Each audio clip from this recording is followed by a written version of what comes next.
حل تو ظاہر ہے ہم تو یہی کہیں گے کہ یار اگر ڈالر کی پرائس کچھ بہتر ہے, کنٹرول رہے تو چلو یہ امپیکٹ نہ آیا, بٹ اس کے علاوہ جو خود کر سکتے ہیں وہ یہ ہے کہ تھوڑا سا اعتدال کی طرف چلے جائیں, تھوڑی چیزیں کم استعمال کرنا شروع کر دیں. لیکن اس میں کیا بچوں کو آپ کا بجٹ کٹوتی ہوتی ہے جب آپ کی, تو پھر آپ کے پاس میں یہی حل رہ جاتا ہے کہ پھر آپ چیزیں اپنی کٹ ڈاؤن کرتے ہیں. لیکن کرن آپ دودھ, ڈائپر یا یہ ایسی چیزیں تو کٹ ڈاؤن نہیں کر سکتے, تو ریکوائرڈ ہے. مجبوری میں اور اعتدال میں فرق ہے, اور یہ ہمارے حکمرانوں کو سمجھنا چاہیے, ان کو اس طرح سے دیکھنا چاہیے. اوکے اوکے اوکے اوکے, ہم لوگ آگے بڑھ رہے ہیں, مزید خبریں دینے کی بات کر رہے ہیں. بہت اہم خبر ہے, افسوسناک خبر ہے, تشویشناک صورتحال ہے, ہم ذرا اس کی بات کر لیتے ہیں. راولپنڈی میں ایک واقعہ رپورٹ ہوا ہے. لڑکی سے مبینہ زیادتی کے الزام میں گرفتار 3 پولیس اہلکاروں سمیت 4 ملزمان کو مقامی عدالت میں اسی سلسلے میں پیش کیا گیا. جج نے 5 روزہ جسمانی ریمانڈ منظور کیا ہے. اسی سب پر آپ کو دکھاتے ہیں صداقت علی کی رپورٹ. خاندان کے تقدس کا خیال رکھا نہ اپنے محکمے کی عزت کا پاس. راولپنڈی میں تھانہ روات کے 3 اہلکاروں سمیت 4 ملزمان نے لڑکی کو مبینہ زیادتی کا نشانہ بنا ڈالا. پولیس نے گرفتار ملزمان راشد, نصیر, عظیم اور عامر کو جسمانی ریمانڈ کے لیے مقامی عدالت میں پیش کیا. پولیس کی عدالت سے ملزمان کے 10 روزہ جسمانی ریمانڈ کی استدعا. تفتیشی افسر نے بتایا کہ ملزمان کے ڈی این اے ٹیسٹ کے ساتھ ان سے رقم اور زیورات برآمدگی کی بھی تفتیش کرنی ہے. ڈیوٹی جج کرن نشاط نے 4 ملزمان کو 5 روز کے لیے پولیس کے حوالے کر دیا. متاثرہ لڑکی کے مطابق وہ 15 مئی کو اپنے دوست کے ساتھ نجی ہاؤسنگ سوسائٹی میں سحری کے لیے گئی تو پولیس اہلکار نصیر, راشد اور عظیم نے اسے گن پوائنٹ پر اپنی گاڑی میں لے جا کر اجتماعی زیادتی کا نشانہ بنایا. لڑکی نے ملزمان پر 30,000 روپے اور سونے کی انگوٹھی چھیننے کا بھی الزام لگایا ہے. لڑکی کی درخواست موصول ہونے پر تھانہ روات پولیس نے تینوں اہلکاروں کو معطل کر دیا تھا. اب ذرا آگے بڑھیں گے آج کے اہم موضوع, اور وہ ہے کس طرح سے آپ پیرنٹس کی رسپیکٹ کرنا سیکھتے ہیں. سکھاتے بھی پیرنٹس ہیں, کمپلین بھی پیرنٹس کرتے ہیں. تو کمپلین اب جب آپ کریں گے تو اس کا مطلب ہے کہ غلطی پیرنٹس کے اندر ہے. پھر نہیں, میں اس کو ایسا نہیں سمجھتی. میں بالکل ایسا نہیں سمجھتی, کیونکہ بھائی کتنے سال تک آپ پیرنٹس کے کہے پر عمل کرتے ہیں, اور کتنے سال تک آپ کا دماغ جو ہے نا وہ ایکٹیو نہیں ہوتا. تو اگر ایسا نہیں تھا تو آج ذرا ایکٹیو ہو کے بیٹھیے, کیونکہ یہ معاملہ ایسا ہے کہ جو ہم لوگوں کو ہمیشہ سیکھنا ہوگا اور اس کو امپلیمنٹ کرنا ہوگا. آپ نے سنا ہوگا بوڑھا بچہ برابر ہوتا ہے, بالکل ایسے ہوتا ہے. ہم بچے تھے تو ہمارے ماں باپ ہمارا خیال رکھتے تھے, اب وہ بوڑھے ہو رہے ہیں, ہمیں ان کا زیادہ خیال رکھنا پڑے گا. اس کو کہتے ہیں والدین کے ساتھ حسن سلوک, اور یہی آپ کو جنت تک لے کر جاتا ہے. عمر کے سارے ہی حصوں میں والدین کا احترام کرنا چاہیے, لیکن ان کی طرف توجہ اس وقت اور بھی زیادہ دینے کی ضرورت ہوتی ہے جب وہ بوڑھے ہو جاتے ہیں, کیونکہ وہ وقت ہے یہ کہ جب ہمیں یہ ثابت کرنا ہے کہ ہم نے ان سے کچھ اچھا سیکھا. ایگزیکٹلی, اور جس طرح سے انہوں نے پال پوس کر بڑا کیا, ہم تو بالکل اتار ہی نہیں سکتے. وہ احسان ہے ہم پر پیرنٹس کا. اسی پر اب آج ہم بات کریں گے. نائب صدر ہیں روحانی طلبہ جماعت صوبہ سندھ محمد راؤ فرحان طاہر صاحب. سر بہت شکریہ. سب سے پہلے میں جاننا چاہ رہا ہوں کہ والدین کا رتبہ سب سے عظیم ہے, تو بچوں کو کس طریقے سے ان کی خدمت کرنی چاہیے, کیا اس پر کہیں گے؟ وعلیکم السلام, بہت شکریہ. سب سے پہلے تو ہمیں یہ دیکھنا چاہیے کہ اگر قرآن و حدیث کے حوالے سے دیکھتے ہیں تو اللہ تبارک و تعالیٰ نے قرآن کریم فرقان حمید میں فرمایا ہے کہ اپنے ماں باپ کو اف تک نہ کہو. سب سے بڑی بات یہاں سے اف تک نہ کرو. اگر آپ نے ان سے کوئی کلام کرنا ہے یا ان سے کوئی گفتگو کرنی ہے تو اپنے لہجے میں مٹھاس پیدا ہو آپ کے, اور آپ کے جو بات کرنے کا انداز ہو وہ نرم لہجہ ہو. اور اگر ہم حدیث کو اٹھا کے دیکھتے ہیں, صحیح بخاری یا صحیح مسلم کو دیکھتے ہیں, تو اس میں جیسے کہ کریم صلی اللہ علیہ وسلم ایک بار ممبر رسول پر تشریف فرما ہو رہے تھے کہ جبرائیل امین آئے اور دعا کی کہ یہ تباہ برباد ہو جائے یا ہلاک ہو جائے وہ شخص جو اس کے ماں باپ کی خدمت کر کے وہ جنت نہ پائے. تو آپ علیہ الصلوۃ والسلام نے فرمایا آمین. تو اب رمضان کا بھی مہینہ ہے, اور یہی اس کے ساتھ رمضان کی بھی اسی پہ بات آئی کہ وہ جو شخص رمضان کا مہینہ پڑھا اپنی مغفرت نہ کروا پائے وہ بھی ہلاک ہو جائے. تو آپ علیہ الصلوۃ والسلام نے فرمایا آمین. اور تیسری میں اس میں فرمایا آپ کریم صلی اللہ علیہ وسلم نے تب بھی جب جبرائیل امین نے دعا کی کہ آپ علیہ الصلوۃ والسلام کا نام آئے اور جو شخص درود نہ پڑھے تو وہ بھی ہلاک ہو جائے. اب آپ دیکھیں کہ آمین کہنے والے نبیوں کے سردار اور دعا کرنے والے فرشتوں کے سردار, تو آپ بتائیں کیا وہ ہلاکت میں ہم لوگ اپنے آپ کو خود نہیں ڈال رہے؟ جس ماں نے ہمیں پیدا کیا, ہماری اس وقت بات سنی, ہماری جس وقت ہماری کوئی دنیا میں نہیں سن سکتا تھا, اس وقت اس نے ہمیں پہچانا, اس نے اس وقت ہمارے درد کو سمیٹا, اس نے ہمارے درد کو محسوس کیا, تو آج ہم اسی کو کہتے ہیں کہ اسی کے سامنے تیز آواز میں بات کرتے ہیں. صرف تیز آواز نہیں ہے, آپ کہہ رہے تھے نا اف نہ کرو, نہیں کرتے, واقعی اف نہیں کرتے. ٹی وی کی اسکرین اور موبائل کی اسکرین میں ایسے محو جی ہوتے ہیں. بالکل, آج کل ہم لوگ ان کو اگنور نہ کر دیتے ہیں. ہم لوگ مغربی لوگوں کی چیزوں کو اویئر کر کے کہ وہاں کے لوگ جس طرح کے اپنے آپ کو انڈیپینڈنٹ سمجھتے ہیں کہ ہم آزاد ہو جاتے ہیں ڈیپینڈنس کے لحاظ سے دیکھیں ہیں کہ وہ اپنے آپ کے وہ سمجھتے ہیں ہم 18 سال کے ہو گئے, اب نہ ہمیں ڈانٹ پڑے گی نہ ہمیں مار پڑے گی, اب سب کچھ جو بھی ہے وہ ہم ہیں, میں خود ہوں. جیسے کہ مثال دے رہا ہوں, وہ کیا کرتے ہیں اپنی عیاشی کی زندگی گزارتے ہیں. تو ہمارے یہاں کے نوجوان کیا سمجھتے ہیں کہ ہم بھی آزاد ہیں, ہم بڑے ہو گئے, ہمیں کھانا پینا آ گیا, ہمیں گھومنا پھرنا آ گیا, ہمیں آؤٹنگ آ گئی, تو ہم بڑے ہو گئے. بھئی یہ ہماری سوچ تھی, نہ چیز سوچ تھی. در حقیقت دیکھا جائے یہ ہمارے کو نقصان دینے والی سوچ ہے, کیونکہ ہم نے اگر اپنے ماں باپ کو کوئی چھوڑ دیا تو کل کو ہم بھی ماں باپ بنیں گے, میں بھی ایک باپ بنوں گا, تو میری اولاد کیا کرے گی میرے ساتھ. تو یہ چیز ہم کیوں نہیں امپلیمنٹ چیز کو سوچتے ہیں؟ جو ہم کریں گے وہی ہم کو جھیلنا پڑے گا آگے جا کر. یہ تو بڑی بنیادی بات ہے. یہ فرمائیے گا, ایک ایسا شخص, ایک ایسا انڈیویجول جس نے اپنے لیے کوئی اچھا فیصلہ کر لیا, بہتر فیصلہ کر لیا, وہ بھی تو والدین کو بتانے کا ایک طریقہ ہوتا ہے نا, ہم وہ بھی بھلا دیتے ہیں. اب ذرا یہ بھی سمجھائیے تھوڑا سا نیا دن کے ناظرین کو, پھر ایسے میں کیا کرنا چاہیے؟ اب دیکھیں, اگر اسی مثال لیں کہ ہمیں ماں باپ ہیں, ٹھیک ہے نا, میں تو کہتا ہوں نوجوانوں کو چاہیے کہ وہ روزانہ اپنے والدہ کا ہاتھ پکڑیں, بوسہ دیں, ان سے پیار بھری باتیں کریں اور ان کو بتائیں, ان کو ویلیو بتائیں کہ آپ کی بہت قدر ہے ہماری. جس طرح اس وقت ہم بچے تھے اور ان کے لیے ہم ابھی تک مانیت رکھتے ہیں, ہم اپنی ویلیو رکھتے ہیں اپنے پیرنٹس کے لیے, کیونکہ ظاہر سی بات ہے وہ کہتے ہیں نا موت کے آغوش میں جب تھک کے سو جاتی ہے ماں, پھر کہیں جا کے تھوڑا سا سکون پاتی ہے, پر جاتے جاتے پھر بھی وہ آپ کو سلامتی کی دعا دے کے جاتی ہے. تو وہ سلامتی کی دعا دینے والی کو ہم اس کو بتائیں کہ وہ ہمارے لیے بھی کتنی بڑی اس کی زندگی رکھتی ہے. وہ ابھی بھی جس حال میں بھی ہے, اس نے ہمارے لیے اپنا سجنا سنورنا چھوڑ دیا آج کل. اگر دیکھا جائے وہ ہمارے کھانے پینے میں, ہمارے کالج لائف میں اگر ہم آ جاتے ہیں, پھر ہماری پڑھائی کی طرف وہ آنا جانا چھوڑ دیتی ہے, اپنے رشتہ داروں میں جانا چھوڑ دیتی ہے ہمارے پہ. تو اس کے لیے ہمیں ٹائم دینا چاہیے. تو میں تو کہوں گا کہ ہمیں چاہیے کہ انہیں ایک دن ہم اپنی کار میں بٹھائیں, انہیں گھمانے کے لے کے جائیں جو ان کی پسند کی جگہ ہے, ایگزیکٹلی ان کو آؤٹنگ کرائیں. اور not just one day year, نہیں صرف ہیپی مدرس ڈے پہ نہیں, روزانہ بابا کو بھی نہیں بھول جائے. نہیں ان کو بھی, کیونکہ باپ تو جنت کا دروازہ ہے نا, اور ماں کے پیروں تلے جنت ہے. تو ظاہر چاہتے جنت کی حقدار تبھی بنیں گے جب ماں کی خدمت کریں گے, اور داخل تب ہوں گے جب باپ کی خدمت کریں گے. اب ہم آ جاتے ہیں شعیب کے سوال پر, ان کے خیال پر. یہ کہنا چاہتے تھے, یہ مجھے بتا بھی رہے تھے کہ ایسے پیرنٹس کے جو اپنے ہی معاملات میں الجھے رہتے ہیں, وہ موبائل بھی ہو سکتا ہے, وہ ان کا کوئی اور کمیونیکیشن کسی کے ساتھ میں بات چیت ہو رہی ہے, دیگر معاملات بھی ہو سکتے ہیں, ان کی مصروفیات بہت زیادہ ہیں, بچوں کو ٹائم نہیں دے رہے, پھر وہ بچے سے تقاضا نہیں کر سکتے کہ تم نے وہ نہیں کیا جو ہم نہیں کر سکے. اس کے اوپر بھی تھوڑی سی روشنی. ہاں, اس کو اگر دیکھا جائے تو یہ اگر دیکھا جائے اس چیز کو, تو یہ وہ وقت آتا ہے کہ اگر بچے کی انیشلی ہم دیکھتے ہیں کہ وہ بچہ کب آزادی کے ماحول میں تھا اور کب آزاد نہیں تھا. یعنی جو سرکل ایریا ہے, یعنی مڈل کلاس تک لے لیں, آج کل میرے خیال میں بچے جو باہر ٹیوشنس لینے جا رہے ہیں وہ 7-8 کے بعد ہی جا رہے ہیں. تو جو بچہ ہے, اب دیکھیں بچہ آیا, صبح اٹھا, اسکول بھیجا ماں نے, پھر اس کے بعد آیا مدرسے, اس نے قرآن شریف پڑھا, پھر اس کے بعد شام میں ٹیوشن پڑھ رہا ہے. تو اس کے بعد وہ کھانا کھایا, سو گیا, تھکا آ رہا تھا, یا کھیلا کودا سک. اب ماں اس کو پوچھنے کا ٹائم نہیں تھا, باپ آئے, وہ بیچارے والد صاحب آئے, وہ آفس سے, انہوں نے نہیں پوچھا. اب بچے کو پتہ چلا میں نے صرف صبح اسکول جانا ہے, گھر آنا ہے, مدرسے جانا ہے, ٹیوشن جانا ہے, اور اس کی سب کچھ وہی ہیں. اب ویلیو کہاں ختم ہو گئی, اس کو پتا چل گیا کہ میری ویلیو صرف یہی لوگ ہیں, اس لیے اس کی ایسوسیشن بڑھتی گئی اسکول سے, اور جو اس کی ایکٹیویٹیز تھیں. ایسا اس میں تھوڑا سا یہ بھی آپ سے پوچھنا چاہ رہا تھا, ایگزامپل سیٹ پیرنٹس خود بھی تو کر سکتے ہیں. فار ایگزامپل وہ کس طریقے سے بچے کے نانا نانی اور دادا دادی کے ساتھ برتاؤ کرتے ہیں, ان کا خیال کس طریقے سے رکھتے ہیں, وہ اچھا خیال رکھیں گے, بچہ بھی یہی سیکھے گا. ایسا ہی ہے, بالکل ایسا ہی ہے.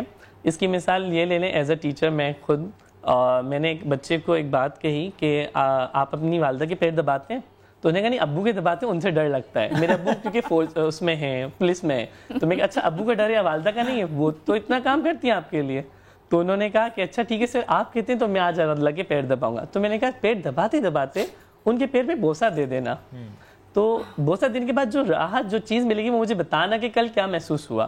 پر دل میں یہ ہو کہ مجھے کوئی حقیر نہیں سمجھے, اور میں یہ چیز کر رہا ہوں, کوئی مجھے کیا کہے گا کہ میں ماما کے پیر کو بوسہ دے رہا ہوں, پیر صاف یا نہیں صاف, یہ نہیں دیکھنا, بس بوسہ دے دینا. تو بلیو کریں, اگلے دن وہ آیا اور آ کے رونے لگا اور حق کیا اس نے مجھے کہ سر ریئلی مجھے بہت مزہ آیا. اس طرح لگا میں نے کسی ٹھنڈی سی چیز کو ہے نا بوسہ دیا ہے اور مجھے بہت مزہ آیا. تو میں نے کہا وہ ٹھنڈی چیز پتہ ہے کیا ہے, وہ اس کو جنت کو تم اپنے پا رہے ہو. تو روز یہ چیز امی کے ساتھ کرو, کیونکہ ہم اگر جب تک اپنے آپ کو اپنے پیرنٹس کے ساتھ اچھا برتاؤ نہیں کریں گے اور جس طرح وہ ہمارے پیرنٹس اپنے پیرنٹس کے ساتھ کرتے ہیں تو اسی طرح ہماری اولاد بھی ہمارے ساتھ اس طرح کرے گی. کیونکہ آج کل ماحول جو ہم لوگ وہی والی بات یہاں پر آ جاتی ہے, اگر مغربی لوگ اپنے پیرنٹس کو اولڈ ہاؤس میں دیتے ہیں, یتیم خانے جو بچے ہیں ان کے تو ماں باپ نہیں ہیں, اب ان سے پوچھو کہ ماں باپ کیا ایسی چیز ہے. اب جو ماں باپ ہیں اولڈ ہاؤس میں رہ رہے ہیں, اب ان کے پاس جاتے ہیں, ان کو پیسے دیے باہر سے آ گئے, ملے بھی نہیں, تو اب وہی چیز آپ کے پاس تو آئے گی, جیسی کرنی ویسی بھرنی تو ہوگی. پر اب اس کا لمحہ کیا ہے, لمحہ فکرہ یہ ہے کہ یہ چیز ہم سے نہ ہو تو اس کے لیے ابھی سے ہمیں تیار ہونا چاہیے. ابھی سے ہمیں اپنی قدر بچے کو دینی چاہیے اور بچے کو بتانی چاہیے اگر یہ گلاس ہے, یہ اگر آپ سے ٹوٹ گیا تو یہ نہیں کہ میں اس وقت اس کو جھانڈ ڈپٹنا شروع ہو جاؤں, اس کو چھوڑ دوں. اس وقت اس کے بعد اس کو بتاؤں کہ یہ گلاس کی ایک قدر ہے جس طرح تمہاری اور میری ایک قدر ہے, تو یہ کسی قیمت کا آیا ہے. تو اس کو توڑنے کے چاہے کوئی رشتہ دار بھی کل کو تمہارا گھر پر آئے تو اس کے سامنے بھی آپ کا وے آف ٹاکنگ ایسا ہونا چاہیے تاکہ آپ لگے کہ آپ با کردار انسان ہیں. تو اس چیز کو سوچنا چاہیے اور اس طرح کی تھنکنگ ہونی چاہیے. وے آف ٹاکنگ اگر سکھا دیا تو بہت کچھ حل ہو جائے گا, سب کچھ ہی حل ہو جائے گا. طوفان آتا ہے نا پھر وہ بھی نہیں آئے گا, وہ بھی نہیں آئے گا. ایگزیکٹلی یہ بڑا ضروری ہے, سب سے ضروری آج کل اینیویز یہی ہے. تھینک یو راؤ فرحان صاحب, ساتھ آپ موجود تھے اور بہت کچھ سیکھا, اور واقعی یہ سیکھنے کا عمل جاری رہنا چاہیے اور کہیں سے تو سیکھنا ہے اور کبھی تو سیکھنا ہے, اپنے اپنے لیول پر سیکھنا ہے. اینیویز ہمیں کوئکلی ایک بریک کی طرف جانا ہے اور بریک سے واپس آئیں گے تو ذرا بات کریں گے فروٹ جوسز کے حوالے سے, اور ایک بڑی عجیب سی خبر ہے, شیئر کریں گے بعد میں.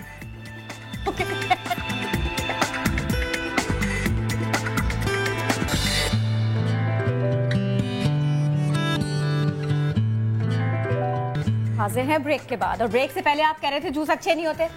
ہاں جوس اچھے ہوتے ہیں, فریش والے تو اچھے ہوتے ہیں. میں ڈبے کے جوس کی بات تھا, ڈبے کے جوس اچھے نہیں ہوتے. ڈرا دیا مجھے نا, کیونکہ مجھے تو جوس بہت اچھے لگتے ہیں. ہاں فریش پینے آپ نے, ڈبے کے جوس نہیں پینے. ایک نئی ریسرچ آئی ہے, اس سے مطابق آپ کو ہم بتائیں کہ جو بھی ڈبے کے جوسز ہیں وہ کولڈ ڈرنکس سے بھی زیادہ خطرناک ہیں اور جان لیوا بھی ہیں. امریکن یہ ریسرچ ہے جس کے مطابق یہ جو پھلوں کے جوسز, پھر کہہ رہا ہوں ڈبوں والے جوسز جو ٹیٹرا پیک میں ہوتے ہیں, جو کہ پتہ نہیں کب سے پیک ہوتے ہیں, اور ساتھ ساتھ کرن اس میں ایڈ کر لیتے ہیں ویسے دوسرے کھلے وہ جو باہر بن رہے ہوتے ہیں ریڈی وغیرہ پہ, جو کہتے ہیں 5 روپے میں انار کا جوس, اب ڈیفینیٹلی وہ بھی خطرناک ہوتا ہے. اینیویز یہ ریسرچ اسپیسیفکلی ڈبوں کے جوس سے متعلق ہے, اس لیے آپ کتنا خطرناک ہے اس پہ ہم بات کر لیتے ہیں کہ کتنا آپ کو روزانہ جوس پینا چاہیے, اور اگر زیادہ پیئیں گے تو کتنا خطرناک وہ ہو سکتا ہے. کیونکہ جو ریسرچ ہے وہ کہہ رہی ہے کہ 24% موت کے امکانات بڑھ جاتے ہیں. کیا واقعی ایسا ہے یا ایسا نہیں ہے, اس پر آج ہم بات کریں گے, کیونکہ ہمیں یہ بات آپ کے سامنے رکھنی ہے کہ کتنا جوس آپ کو پینا چاہیے. ڈاکٹر عائشہ عباس, ماہر غذائیت, آپ غذائیت میں جوائن کر رہی ہیں. تھینک یو سو ویری مچ.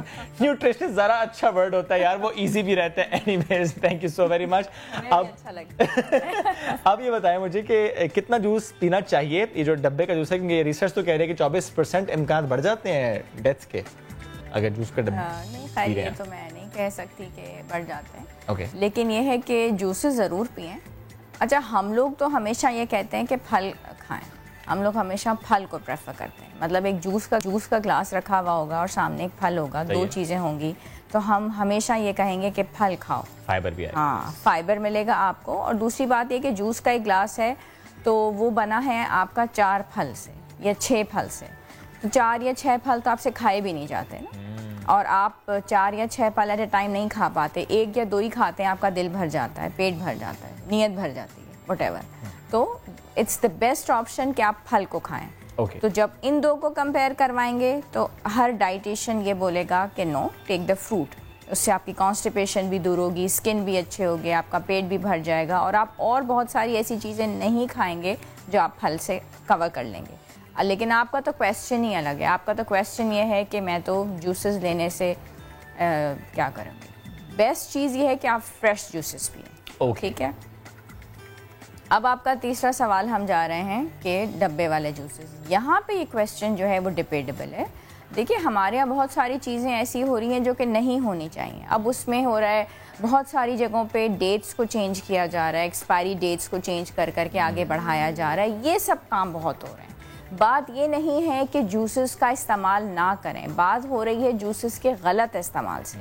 اس میں بھی ہمارا بیسٹ آپشن یہ ہے کہ ہم فریش جوسز کا استعمال کریں. سیب کا جوس ہے, مطلب اورنجز ہیں, اب اورنجز کا موسم آ رہا ہے اور الحمدللہ ہمارے پاس سب سے بڑی نعمت ہمارے ملک کی یہی تو ہے کہ جب آتا ہے اورنجز کا موسم تو ہمارے ملک میں ہی سب سے بڑی نعمت ہے نا کہ ہم ڈھیروں کا ڈھیر پھل لا کے اور اپنے بچوں کو گھروں میں ہم ان کو یہ جوس پرووائڈ کر سکتے ہیں. سیب دے سکتے ہیں, تربوز کا, ہر چیز کا جوس دے سکتے ہیں. آج میں یہی بیان دے دوں کہ جی ڈاکٹر عائشہ عباس جو کہ ایک ڈاکٹر بھی ہیں, مطلب میں ڈاکٹر بھی ہوں اور نیوٹریشنسٹ بھی ہوں, میں صرف ڈاکٹر نہیں ہوں, اور میں یہ بیان دے رہی ہوں کہ جوسز نہ ہوتے تو بہت ہی عجیب سی. میرے تو ہر ڈائٹ پلان کے اندر جوس ہوتا ہے, بچوں میں, بڑوں میں. آپ وزن کو بڑھا رہے ہیں تب بھی جوس ہے, وزن کو کم کر رہے ہیں تب بھی جوس ہے. طریقہ استعمال چینج, لیکن مان لو فریش جوس ہے اور کتنا دن میں ایک شخص کو کتنا, اگر وہ جوس پی رہا ہے, فروٹس کم کھا رہا ہے یا نہیں کھا رہا, سہولت پہ چلا گیا, کتنے گلاس وہ شخص کون ہے, اس کا سوال, آپ کا سوال کا جواب وہ ہوگا کہ وہ شخص کون ہے. میں ہوں وہ شخص, وہ شخص آپ ہیں, آپ ہیں, وہ بچہ ہے, وہ بڑا ہے, وہ بوڑھا ہے, وہ ڈائبیٹک ہے, وہ ہارٹ پیشنٹ ہے. سوال یہ ہے نا کہ وہ شخص کون ہے, اس کے حساب سے جواب ہوگا. میں آپ کے پروڈیوسر صاحب کو تو نہیں جانتی, تو بات جواب ڈیپینڈ کرتا ہے کہ وہ شخص کون ہے. اچھا, اور اب یہ بھی بتا دیجیے گا, آپ نے کچھ جوسز کہے کہ جو وزن کو بڑھانے کے لیے بھی اور وزن کو گھٹانے کے لیے بھی, تھوڑا سا اگر آپ ہمیں اس بارے میں بتا دیں. ہاں دیکھیں, اس میں کچھ نازک پھل ہیں. کچھ نازک پھل سے مراد یہ ہے کہ ہم نازکی جو ہے اس حساب سے لیتے ہیں, مطلب یہ ہے کہ کیلریز وائز کو میں اس میں جو بڑے نازک ہوتے ہیں جو خراب جلدی ہو جاتے ہیں, جو کہ شیلف لائف کم ہوتی ہے, میں نے کہا وہ نازک ہیں. مطلب ہم تو ہر چیز کو وزن کے حساب سے لیتے ہیں, کیلریز کے حساب سے. تو اس میں ایپل ہے, اس میں اورنجز ہیں.